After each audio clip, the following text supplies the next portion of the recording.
Alright, so in my last video, we were looking at some of the dangerous states in the US. I thought we'd look at some of the safer ones in case you want to travel there, especially since summer's coming around the corner. Welcome to the channel. In today's video, we're going to be looking at the top 10 safest states in America. We'll be looking at crime rates, driving rates, so safe driving, and last but not least, vaccination rates, actually, which I had no clue we even had this available to us, so that's kind of good to know. Also, if you are new to this channel, please consider subscribing. It does help the channel out a lot, and give that thumbs up if you enjoyed this video. So bam, we have the entire map of the US, from dangerous to safest when it comes to driving. And of course, it breaks down to other factors of driving, like DUIs and all that other crazy stuff. So it seems like most of the East Coast, until you get down to the lower parts, are a little more dangerous. I'm surprised Florida is considered safe. And then the West Coast, we're all blue, shockingly. I thought Nevada would be dangerous for some reason, because obviously you go there for a bunch of fun and a bunch of drinking. And then you got the middle bottom states, which are all red. I don't know why Arizona and New Mexico are so different, but whatever. But Alabama, Mississippi, Louisiana, Arkansas, Oklahoma, Texas, they're all considered dangerous. And then this is interesting. You got Minnesota at 6th place, and you just scoot over the next state. North Dakota and South Dakota are both dangerous. So obviously there's something, depending on each state, on why it's safer or more dangerous to drive. Of course, Alaska and Hawaii are both safe-ish. So the number one safest state is actually Massachusetts, which I have no clue why, but number two, Rhode Island, is right next to it. And the most dangerous state, shockingly, is Wyoming. And I have no clue why. It's probably one of the outliers in this list, because I have no clue why Wyoming would be that. But Mississippi right behind it, that one's not as shocking. You have the fewest speeding fatalities. You have Rhode Island on there. And look at that, Florida. That's crazy, guys. Good job, Florida. And then the most speeding fatalities, Wyoming, which is probably why it's number one. You have an average commute time of only 18 minutes. I'm thinking of commute times in California, they're like at least 30 and plus, all the way up to like 2 hours, 3 hours. So when it says this average highway speed limit, I don't know if this is like allowed or what people do, because in California, we're supposed to go 65, but everyone goes 75 at least. Oh, and here we go again. Most drunk driving fatalities, Wyoming once again. So now we know why Wyoming is number one. You guys usually have 12 DUIs out of 1,000 residents, and just for reference, look at the next one: 5, and then 4, and then 3, and then 4. It literally doubles plus some. Wyoming, what are you guys doing over there? Now we're going to be looking at the top 10 safest states for violent crimes. All right, so on the top 10 for safest crimes, there's a crime out there that's safe for everybody.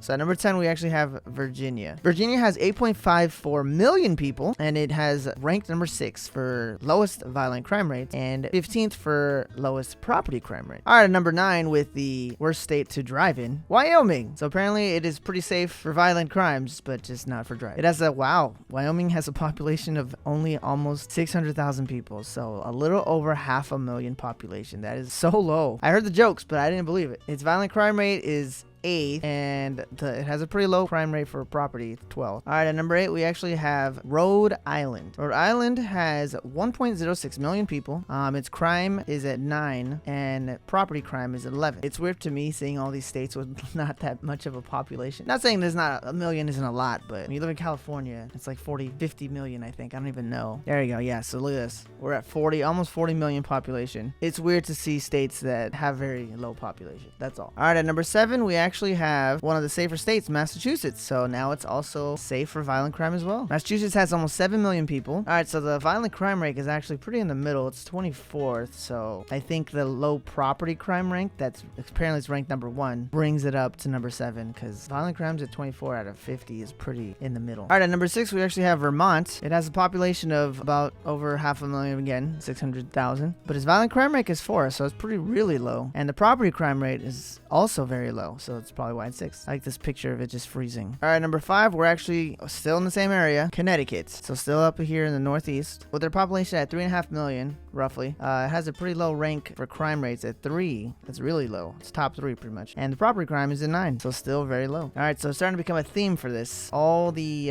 not very high crime rates are in the East Coast, Northeast coast. Sorry, I gotta make that very specific, because number 4, we actually have over here New Jersey. New Jersey has a population of about 9 million people. Violent crime is at 5, and property crime is 5. Oh, look at that, 5. Obviously both very low. All right, and now at number 3, which actually isn't in the East Coast. I finally was like, oh, it's changing up. Idaho is number 3. Has a population of about almost 2 million. Violent crime is about 10, and then property crime is at 3. All right, so maybe Idaho is just an anomaly, because now we're back to the East Coast at number 2, New Hampshire, with a population of 1.3 million. Its violent crime is ranked at 2, and the property crime is ranked 2. So I'm assuming whoever number 1 is gonna have 1-1, but I mean, I don't know. I guess we'll see. I could probably guess in which area it's gonna be though. And the number 1 for the safest state with the least amount of violent crime is actually going to be Maine. So Maine is number 1, which is not shocking to me whatsoever because Maine is freezing. I have someone who lives there and they never go outside. Maine has a population of 1.34. Violent crimes is 1, so the least amount of violent crimes, and his property crime is a 4, so it's not a 1-1, but it's still pretty low. I think if I was living in a state where it's freezing all the time, I probably wouldn't go outside either. We don't need to be going outside to try to be shanking fools for money. It's too cold to do that stuff. All right, so the last on the list, we're going to be looking at the top 10 safest to travel based on vaccination rates, population density, and then kind of how each state is ready to have people come visit them, their readiness for tourism. All right, so at number 10, we actually have Colorado. The population density is at 56.4%, and in 2019, Colorado welcomed 86.9 million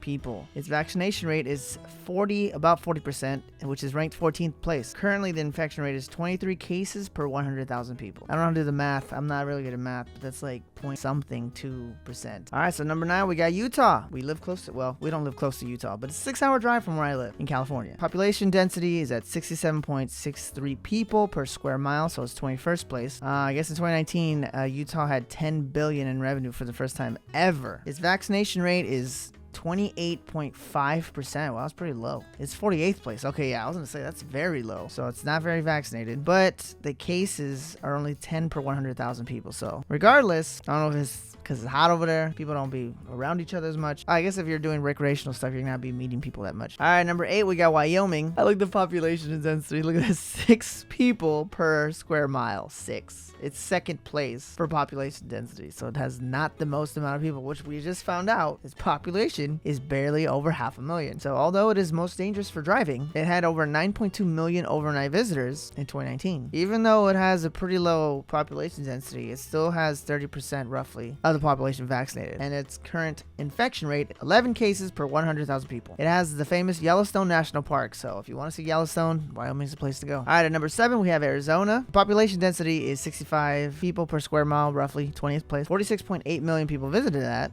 before the pandemic, obviously. Vaccination rate is 32.7, so a little bit higher at 36th place, but its cases are even lower, 9 per 100,000 people. All right, number 6, we got Montana, 7.4 people per square mile, so it's in 4th place for that. The vaccination rate is 35.37, so it's 20, or getting to the 20s in vaccination rate, and then its current infection is actually higher than the other 2 last states, 12 per 100,000 people. And number 5, we have Washington, which is population density of 7.4, so going to be higher. The population vaccination is almost 40%, so it's a lot higher than the last previous state. 18th place, 16 cases per 100,000 people. So it doesn't seem the higher vaccination rates is changing that, but they're probably more packed in these states. All right, number 4, we got California, which I'm surprised we made on this list because we have a lot of people living here. Our population density is 252 per square mile, so we're actually pretty low because we have a lot of people here. 42nd place. We have a vaccination rate of 36.62 of population. So 26th, and we had pretty low infection rate though, 4 per every 100,000 people. We're pretty big and we're spread out pretty different areas. We got like North California, NorCal, Southern California, inland. I'm surprised they were able to figure out this number. All right, number 3, we got Maine, which we know it's cold there, so that's probably why it's pretty high up on this list. Has 43 people per square mile. Wow.